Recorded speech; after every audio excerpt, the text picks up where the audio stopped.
We are delighted that this episode of Starts at the Top is sponsored by Avato CRM Solutions.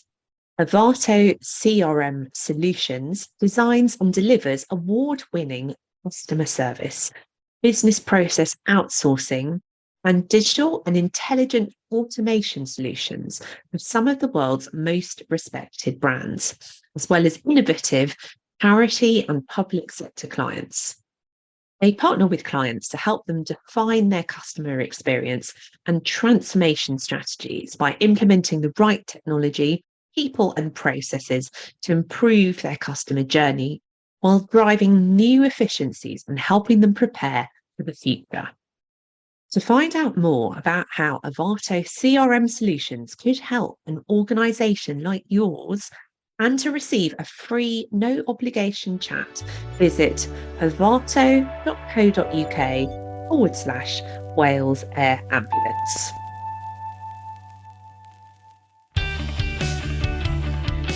We're going to need to utilise everybody's skills and talents, which also includes people who may feel like outsiders for various reasons. We cannot afford to have certain groups not being able to flourish. Welcome to a brand new episode of Starts at the Top, our podcast about leadership, digital and change. I'm Paul Thomas. And I'm Zoe Amma. Our podcast is all about leadership and brings you interviews with leaders who we believe are driving a positive change in the world. Change comes in many forms, and we're equally interested in speaking to leaders who are making incremental change and shifting the dial within their own organisations, as we are about talking and speaking about huge systemic changes that impact the world of work. The driving force of this podcast is to share those stories across sectors and industries so that we can all learn from each other. And in today's episode, we're going to share our discussion with Samuel Kasumu, one-time advisor to Boris Johnson and author of The Power of the Outsider, A Journey of Discovery. Zoe, what did you make of Samuel's book? Oh, I thought it was fascinating. Really, really interesting. I think it's a great read for any leaders who are thinking about marginalised groups in their organisations and how they can make sure that they really do truly create a culture of belonging. And I think it's just a really helpful route to understand what an outsider is, because Samuel talks about how outsiders come in all kinds of shapes and sizes. There are different kinds of being an outsider, and he describes that at the start of the book. He talks about different ways in which you can help more people, all these different types of people who may feel like they're outsiders, feel included. So I thought it was really illuminating and really, really interesting. This is one of those episodes where I think my role is one of learning. Having said that, I thought this was a fascinating read and one that shone a line on what it means to come from a relatively privileged working class background, but still find yourself in a situation within government where you are seen as a total outsider, which eventually led to Samuel leaving. And I thought his honesty and insight was inspiring. I mean, I really liked the book and I would recommend it, but I thought it came to life a bit more for me through our conversation, if that makes sense. Yeah, I agree. I think it was so interesting to hear the story behind the book, as it were, and to explore how he'd navigated his own role as an outsider and how he came to see that as a real strength because it's helped him be innovative and also stay true to his values. So I really enjoyed talking to him, and I think it's a really fascinating read that anyone who's interested in EDI, which I imagine is hopefully most people, should definitely pick that up and have a look at it. Yeah. And as we were just discussing before we recorded, I did reflect that actually I think the idea of existing at the edges of an organisation or existing at the edges of conversation sometimes in the role of observer is often a very, very strong position to put yourself into, so you can see where your skills and where you can add value rather than being sort of entrenched in a business sense or in an organisational sense, entrenched in a single team within an organisation. And they say, innovation often comes from the edges. So I think it's interesting to take that view in the book. Really explores that well. Paul, if you don't mind, I'm just going to challenge that slightly, just because I think there is value in being an outsider, and I don't think I could have done the things that I've done in my career, for example, without being an outsider and having the benefit of quite often looking at things from a very different perspective, just because of who I am and my demographic. I also think there is and we explore this in the interview itself, I do think there can be a very human cost to being an outsider. And I know that you and I have talked about that before. So from my own experience, going to many meetings over the years where I am one of very few people of colour in the room, and sometimes one of very few women in the room. And I do think that's a big challenge in the world of digital. So I think what really came through in the book, and also the fascinating conversation with Samuel, is that yes, there is an element of privilege in some ways to being an outsider, because you get that unique perspective on things and that strength that comes from looking at things differently. There's also a lot to navigate, and there are barriers as well. There are barriers, and it does take some strength of character, I think, and a support network. And Samuel talks in the book about the value of sponsorship and mentorship, and the responsibility that organisations have to be aware of how they open those doors to make sure that people have a fair crack at things. Everyone has a chance to contribute. I was specifically thinking about innovation, but also, when you mentioned EDI, I think it's really important that businesses or any organisation puts a real focus on purposely making EDI happen as well, not just sort of reflecting or, where are we and where should we be? How can we make things better? But actively going and pursuing the agenda and making it a core part of absolutely everything they do. Give people a seat at the table. Don't expect them to sit at the edges of that table and chip in from the outside, but give them a seat at the table as well. So, yeah, completely agree. And maybe that's something we need to explore in our next season, because I think there's some really interesting things I'm hearing at the moment, and not just in charities, about how, because of the pressures of cost of living, all the other challenges that organisations are facing at the moment, that perhaps EDI isn't quite the priority that it was a year ago. So I think it'd be quite interesting to delve into that. What's changed? How are things progressing? Who's still really committed to this, and what can we learn from them? Yeah, we certainly don't want to rest on our laurels on that point. And if anyone knows anyone out there who they think would be a great guest or guests on those topics, please just let us know. You can contact us on the socials or email us. So now for our interview with Samuel Kasumu.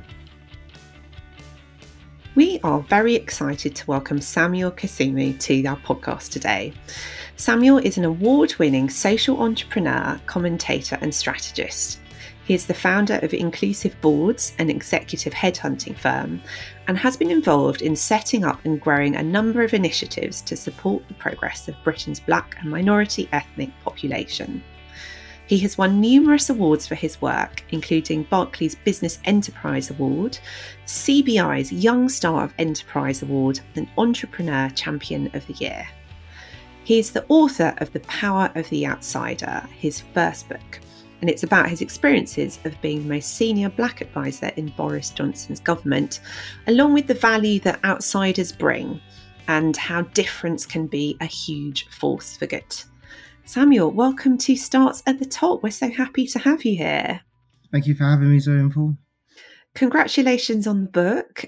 We found it a really interesting read, and there's a lot to dig into here, which is very relevant to a lot of the themes we've explored on this podcast before. Can we kick off with you describing what an outsider is and what the different types of outsider are? Yeah, sure. So when I set out to write the book, I tried to make sure that it didn't necessarily have a conclusive definition of what it meant to be an outsider, because I kind of felt like it meant different things to different people in different places for different reasons. And so by the time I'd finished the book, so starting with the end, I suppose, I realized that the one thing that every outsider has in common is that they're set apart.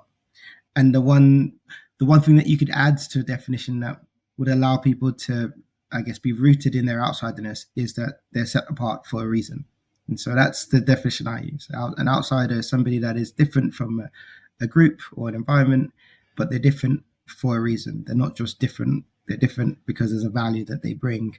And in terms of the types of outsiders, there are many different types of outsiders. You can feel like a demographic outsider, or so an outsider because of something that is an objective fact. It could be the color of your skin. It could be your gender. It could be the football team you support. It could be where you went to school, the area you grew up in. So a social or demographic outsider is somebody that is an outsider because of something that is a fact.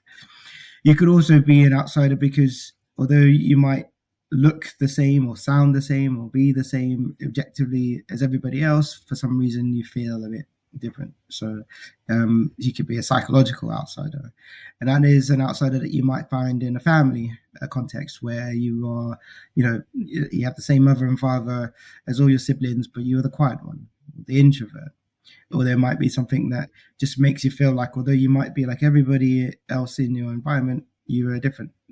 It could be because you've suffered trauma that nobody else knows you've had. It could be because you have some form of dysphoria. So, everybody in the room might be a particular gender, and you might feel like actually, for various reasons, that is not the gender that you feel most comfortable living within. So that's the second type of outsider. And then the third type of outsider, and this is the one where perhaps you have the most agency, is the tactical outsider. And so this is an outsider that sets themselves apart from a group in order to obtain some form of advantage, or because there is a feeling of disconnect or unsatisfaction with a particular group or discourse. So an example of that is my former boss, Boris Johnson. He went to Eton, went to Oxford, was in the Bullingdon Club, a high-flying journalist, in many respects an insider, but in order for him to, or in his view, obtain the highest office, he chose to position himself as an outsider in many ways, and I guess most famously in choosing to lead a campaign to leave the European Union. Another example is Nigel Farage. He's, of course, somebody who people view as an anti-establishment figure, but again, someone who's from a relatively privileged background, very well connected in high society. He's mates with Rupert Murdoch, etc., etc. But he has positioned himself tactically in order for him to push a particular agenda that I guess we can assume he's passionate about. And then also, of course, there are left-wing examples of outsiders. I'm just giving you some really right-wing ones. But anyway, so they're the three main types or categories of outsiders. So it can be a demographic outsider, a psychological outsider, tactical outsider. The interesting thing is, you can be all of those things at once. One of the things that they all bring together is they all have a value that they bring. And then the other thing, which I guess we might explore later, is there is always the potential of a feeling of isolation, even if you were a tactical outsider. So it's not saying, well, just because this type has so much agency, they're less likely to feel like they're alone or lonely or isolated. That feeling is very natural and very common. And that's something which I think you explore so courageously in the book, and something that really resonates with me as a woman of colour, because I think I've spent a lot of my life feeling as an outsider. So I was wondering if we could compare notes for a moment, and perhaps if you could tell us a bit about when you felt like an outsider and how that feels. The book kind of centres around my experience in Downing Street.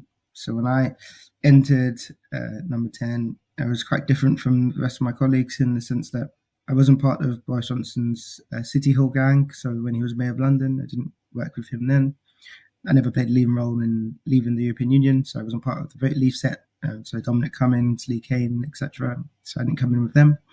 And I wasn't a legacy hire. So a legacy hire in the sense that I didn't work full-time in Downing Street for Theresa May or David Cameron. And so they were essentially the three sets of people that entered Downing Street with Boris Johnson in 2019. I knew a few people there, of course, but I wasn't part of any of those groups. So I was an outsider, by default when I walked in. One of the very few people that came in because I could actually, bring a specific type of expertise. In addition to that, yes, I'm a black man, and I was the only black advisor in Downing Street for a long time. Also from a working class background, didn't go to Oxford and Cambridge. So I was very different. And when I first arrived, it wasn't something that I had much time to think about. And actually, for most of my time in Downing Street, there wasn't much time for me to think about it. But it's only after I left that I realized that perhaps I needed to probably explore what that experience was like, and why my outsiderness may have impacted how I was functioning in that environment. And you describe that experience of being an outsider and ultimately the impact that had on you, I think, very movingly and very openly as well in chapter 15 of the book. And what really struck me about that chapter, in which you describe why you left Downing Street, is the human cost of being an outsider. So I was wondering if you could tell us a bit more about what you describe in that chapter, why you left, and the toll that being an outsider can sometimes take. Yeah, it's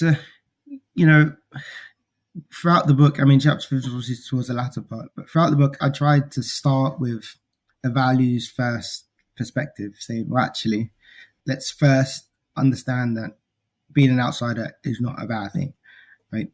But at the same time, when you're trying to function in certain environments, it can have a significant impact on your ability to flourish if you feel isolated, or if you feel like you can't be your full self, or if you feel like you're not quite sure how to navigate certain spaces.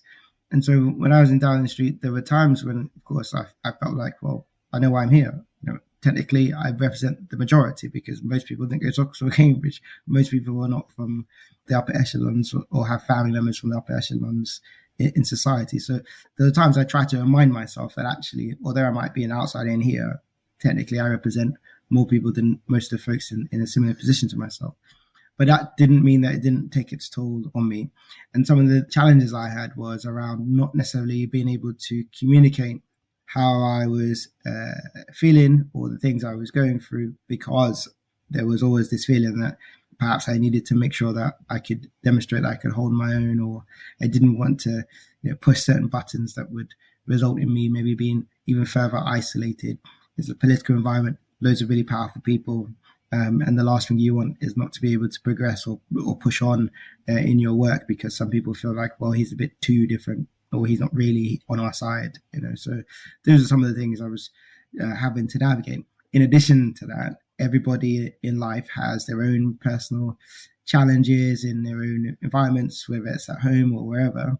And so trying to balance the issues at work with the life was probably the reasons that led to me eventually departing. Yeah, absolutely. And we thought you you told the story of that in such a moving, very sort of human way in that final part of the book. And as you say, I think those two realities can coexist, right? I mean, if I could press a button and not be an outsider, I wouldn't do that, because I think it's been really formative for what I've done. I think it's been very formative for what you've done and you've achieved as well. But equally, there are moments when you do feel isolated, right? I mean, those two things do coexist, don't they, in the reality of a lot of people from different backgrounds in the workplace. And I think what you described so well at the end of the book, it's that sense of you're kind of doing two jobs, aren't you? You're doing, in your case in particular, you're doing this incredibly challenging job during a time of national crisis amidst the global upheaval of the pandemic. And you're also trying to forge this blueprint for the future, aren't you, as well, about what the new workplace could look like and the place of people who've got different backgrounds within it. Yeah.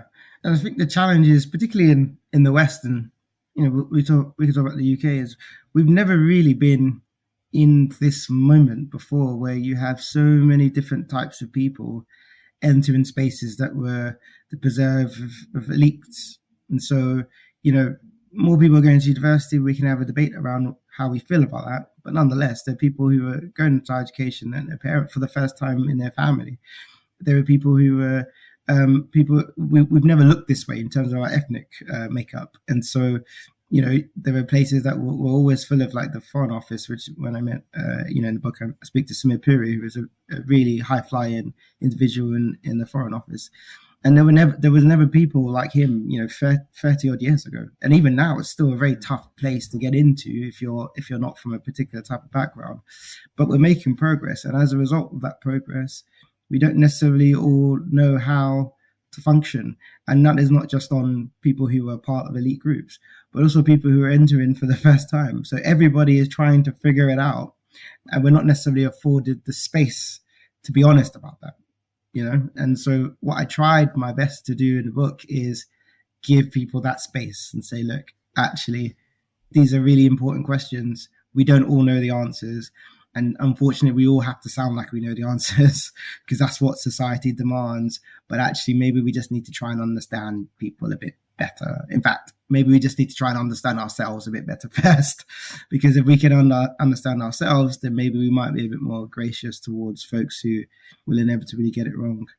The reason why I call the subheading is a journey of discovery is because I think we're all on this journey of discovery, but because of things like social media and other pressures, it's just very difficult for us to have a sense of humanity in this day and age. And I suppose that's probably part of my broader mission now. I want to try and find a way to help people with opposing views to just at least try and understand themselves a bit better.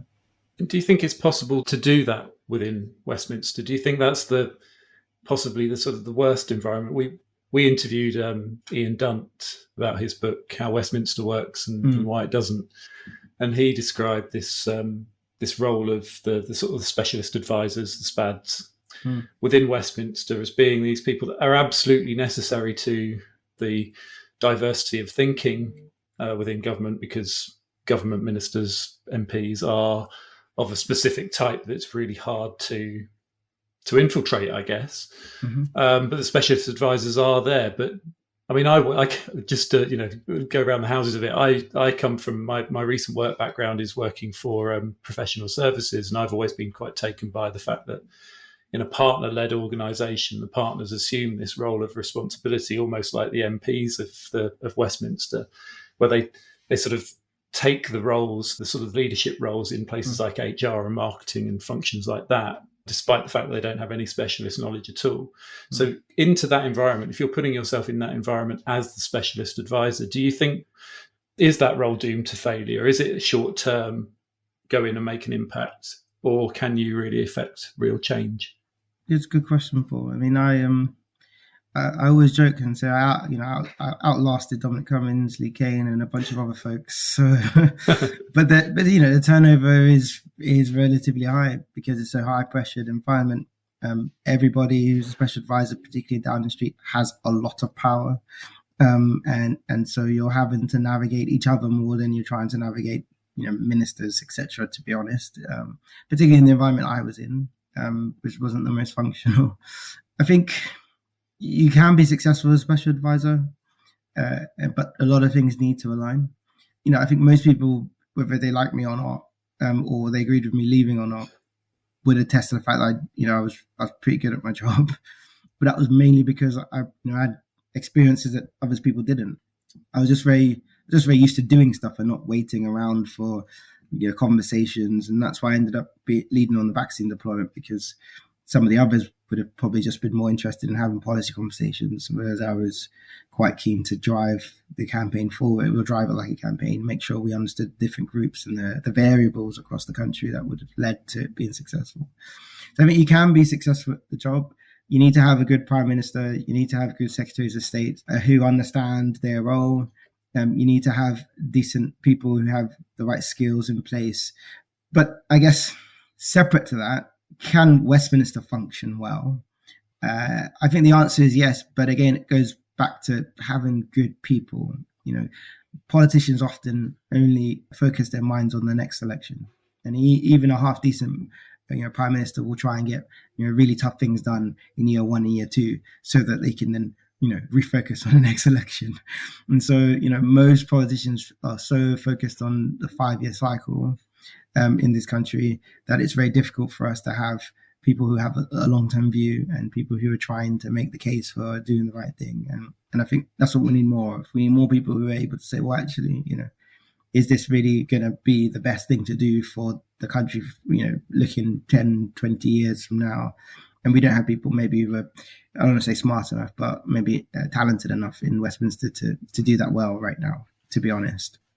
I've got an ongoing fascination between the differences between specialists and generalists, and read quite a lot around that subject. There's listeners to the podcast will probably be bored with me talking about David Epstein's range, but there is this sort of this constant sort of in the writing around the subject. It's always about specialists versus generalists, or generalists versus specialists, and you know the two things. You're either one or the other, and I see myself more as a generalist with specialist leanings. There are areas that I specialise more in than perhaps others, but you know it's a general role that I perform.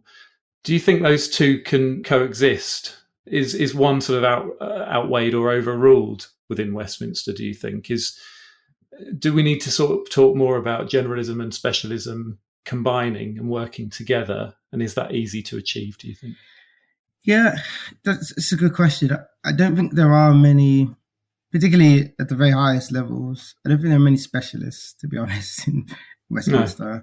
I mean, it'd be very difficult for you to, in the current way Westminster functions, for you to get very far being a specialist, because a lot of generalists are able to utilize certain skills to get very far. So, for example, I mean, I probably call myself a generalist, but the one thing I bring is leadership. And so, you know, when I'm in Downing Street, you know, after a day or two of trying to stop getting lost in a building, you know, my focus was on like, how do I lead? How do I make sure I'm in charge here? This is how I'm most comfortable. And so that's, you know, pretty much what I did over a 2 years period.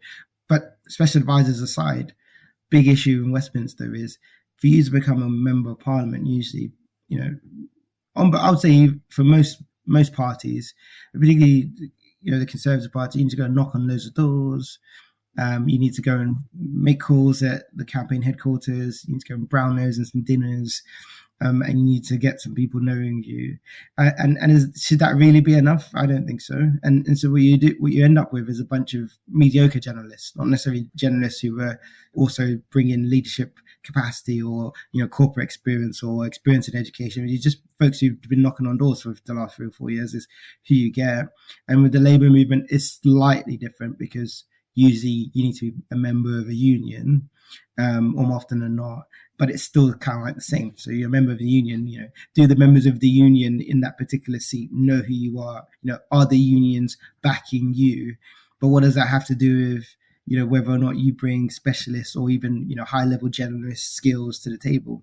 So Westminster doesn't work with all due respect, because Westminster is full of insiders who, you know, might have some slight differences, but they've all taken the same path in. And when you have someone that's an outsider that ends up in Westminster as a member of Parliament, you know, usually it's kind of like some kind of weird accident. And sometimes people regret it because they're like, this person is just far too disruptive. How did they get here? You know, how did they slip through vetting? why are they this outspoken, etc.? So yeah, it does need to change, but I think the quality of the people that we want to get into Westminster needs to change. Just one more thing on that. You know, a lot of good people don't want to go into politics because they see how politicians are treated and how they treat each other. And so that's probably another thing that needs to be explored or confronted. You know, loads of MPs being attacked on social media, but also, you know, the political class finding ways to attack each other because they're so focused on trying to win. The impossible job. A really difficult job. But something that takes us on really nicely to some of the other themes in the book about the advantages of being an outsider and the many strengths that outsiders bring. Can you tell us a bit more about that? Because I found your exploration of those issues really fascinating. Yeah, so you know, going to meet the different outsiders that helped me to navigate this journey, I made sure I went to visit them with a very open mind. And actually, some of the things that you see around the values they bring was purely based on reflections from listening to them speak and listening to their stories and their journeys. So, you know, outsiders can stand out, which is a very important thing when you're trying to either send a signal or you're trying to inspire others. And that, of course, that outsiders can inspire people from different backgrounds to know that certain things are possible. They can challenge orthodoxy. You know, sometimes when things are not going the way that they need to go, bringing an outsider with some fresh perspective, with some fresh energy can often get things moving. Like, I don't know, if you have a sports team that's not performing very well, you can either change the whole team, which might be very expensive. You know, everyone has deep pockets like Chelsea Football Club, or you can bring in a new manager who might bring some fresh energy and drive some more value out of the existing team. They can heal divisions, and this is such an important thing for me, I think. But we, in a society today, there are so many different divisions based on cultural issues or whatever, what have you. But the best way, in my opinion, to build bridges is to try and bring people who are outsiders who can actually have, you know, maybe not as much skin in the game or a bit of credibility on both sides to build bridges. So there's so many things that outsiders can bring if they are allowed or they can grasp the opportunity to flourish. Yeah, and that totally resonates with me as a woman of colour. I mean, I wouldn't change it for anything. I think it in the right way, in the right environment, it can actually be really liberating to be an outsider, can't it? Yeah, and it's about two things. One is recognizing the value you bring. I think it should always start with you. And I think that's my challenge to a lot of people in society now. It's, you know, okay, fine, we can talk about individuals and institutions that need to do better. You know, we can all agree they need to do better. But first, for you to fulfill your full potential and for you to feel a sense of, I don't know, psychological safety, you need to also make sure that you recognize your value and your worth first. It's got to start with you. And that's the challenge, you know? And so, yeah, I think that's important. And then once you've done that, that gives you the confidence to be able to really flourish and challenge folks in the right way, but from a very strong starting point. And for institutions and individuals and as a country, the challenge is we are struggling with things like productivity. We have an aging population. We have really big challenges that we are not grappling with very well as a country today. And yes, we're in the middle of a cost of living crisis. And yes, we've had a pandemic, but those things have only highlighted the challenges that were already there. And for us to really progress as a country, we're going to need to utilize everybody's skills and gifts, talents, which also includes people who may feel like outsiders for various reasons. We cannot afford to have certain groups not being able to flourish. And so selfishly, we need to make sure everybody can go as far as they can. Yeah, 100% support that. And I love your point there about people beginning that journey by realizing their strengths and their values, what they bring to the table. It feels like there's something supporting that as well around self-acceptance. For anyone who is right at the beginning of their journey with that process, how did you do it, Samuel? What would you advise others who are in that situation? That's a really good question. I suppose, I mean, before I was in Downing Street, I mean, I've always felt like I was an outsider because I've always just decided to do things that, I don't know, make me feel comfortable. So, you know, going to a particular university was because, well, I just felt like doing it and my dad thought it was crazy, but, you know, we are where we are. Or choosing when I left university not to go and get a job and set up a social enterprise. These are things that have always felt quite natural to me. So I suppose the first thing I would say is, if possible, try and find the things that are very natural for you to do and see if you can be afforded the opportunity to do that. And that might not be through work, it might be through volunteering or what have you. Because the more you're able to utilize your skills in ways that add value to your community or society, then the more you're going to get the confidence to grow in that area. So that's the first thing I would say. Second thing I would say is everybody who has progressed in life has had help. You know, whether you are somebody who's born into privilege and, you know, the help is on your doorstep or upstairs or whatever, or an uncle or an aunt, or whether, you know, you're somebody from an underrepresented background who's had a mentor or a teacher who believed in you, or you accessed an internship somehow or what have you. Everybody has folks who help them.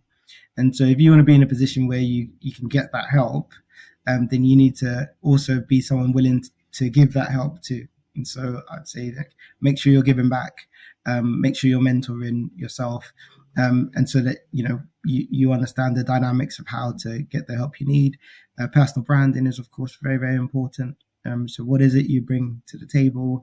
And, if I was to go on your social media, what story am I going to get from viewing your online presence? Or how can I see that you are the thought leader in your space? And I suppose the final thing I would say is just, life's short. So try your best to embrace every moment. This is a wonderful country, the United Kingdom, but people don't feel very happy right now. And I think one of the reasons why they don't feel very happy is because they don't feel like they can be themselves or they can flourish. And so, try and find opportunities for you to feel like you're being able to be yourself. And if it's too big an ask in your current place of work, then start in environments that might not be work. Go wherever you can to build that confidence, and take it step by step. So if we bring those themes back to the workplace and the role of leaders and employers, because I think this takes us very nicely onto one of the other things you describe in the book about the value that facilitators can bring, brokering those relationships between different groups in the workplace or whatever environment it might be. What role should facilitators play? What should leaders be doing out there to bring different groups together? Yeah, we hear it all the time, but it's true. Leadership matters. You have to set the tone. You have to be the standard bearer. You have to be the one that is being very explicit about what is important in an environment. And so, if you're in an environment and a leader doesn't really say very explicitly that, well, this is a place that's going to be inclusive. We don't do bullying. We don't do inappropriate remarks. We need to make sure that we're embracing folks from different backgrounds and we're making people feel welcome. Then it's very easy for that not to be the case. And values, I always talk about values can be either expressed or implied, actual or aspirational. And in reality, they should probably be all four. And so, when you walk into an environment, you should be able to tell what kind of values or culture you have just by how people treat each other. But it also helps for it to be written somewhere. And then in terms of your values, they should be actual to an extent, but you should always aspire to want to be better. And so you should also be quite aspirational with the environment you want to have. And that must flow from the leadership. And there's also a need for it to be quite constant. You can't just say things on day one and say, oh, goodbye, have a good one. Because we're all human beings. We're all, we're all imperfect. We all have good days and bad days. For various reasons, you never really know what somebody's going through outside of a working environment, and so there's a need to constantly remind people about the environment that you want to have, and then just remember the fact that actually inclusion is everybody's business. And when I say it's everybody's business, yes, it must start with the leadership, but everybody must take a proactive role in making sure that they are doing their bit to make people, including outsiders, feel like they can flourish. So leaders play a huge role. In terms of the role of the facilitator, as I said, for us to go get anywhere in life, somebody will always be responsible for opening the door or helping us out or giving us a chance. And that's the role of the facilitator. We must all play a role as a facilitator. But when you're quite senior, you must play an even more proactive role. You need to constantly thinking, okay, who can I help? Who can I support? Who can I give a chance? And your job is not necessarily to be responsible for the outcome. We don't need to necessarily say, well, if I gave Paul a helping hand, will he really, embrace this opportunity and do well? Actually, to a large extent, the outcome is not necessarily a facilitator's responsibility, but it's the responsibility to give the chance, to give the opportunity, and hopefully things will work out and there's an inspirational story to tell as a result. Yeah, completely agree with all that. I think that's such an important thing for leaders to consider, how they facilitate that bringing together of different communities in the workplace, and not to do it in a performative way either, to give it that intention and real thought that you've described there. First of all, I was going to say, I think, a lot of the conversations we've had recently have been about the next generation coming into the workplace and not sort of seeing it in the same way that we perhaps do. So they are coming in and immediately looking for that evidence of, what is this organization for? What is it going to do? What are the values? And do I share those values? And if they don't see that being reflected, they're not afraid to just walk away. Not afraid to just sort of move on to the next place. And we can sort of talk about having side hustles and moving from gig to gig, the gig economy and stuff like that, that sort of have almost like a negative connotation, but actually is a massive positive for most young people. So I think hopefully it is changing. The last point I was going to make was a sort of a silly one, really. But when I was reading the book just before I went away on holiday, I was sort of reflecting that this was a lot like superheroes. Most superheroes are outsiders, and it brought to mind your sort of views around being an outsider and bringing outsiders together was a bit like Professor X and the X-Men, where you have, all of these different powers and responsibilities that are very different to the world around you, that sort of mutant idea. But actually, when you bring them all together and act. But the one that really, really made me think was Batman. As you were talking just a few minutes ago, I was thinking, actually, this is quite right. Batman and Bruce Wayne came from money. He was a huge part of the city of Gotham, where he was born, where his parents lived, and had a huge stake in the city, but found the power to make positive change within the city by becoming that outsider. And I think the Christopher Nolan films really, really play on that. How do you enact change by taking yourself completely out of the equation, as he does through the second and third film? So it was a reflection more than a question. But do you see yourself as as a superhero? Well, certainly not me, but but that's quite, yeah. I mean, that's a really interesting perspective, and maybe if there's like a revision to the book, I'll add Batman to it, because that's actually quite that's very true. I mean, you're right. He's part of the establishment, but he separates himself for various reasons, and that's the thing about being an outsider. It's so fluid. You could be somebody that looks like me, but feel like an insider very much. I was talking about Kwasi Kwarteng, who became Chancellor of the Exchequer for the best part of 5 minutes. But he's an old Etonian.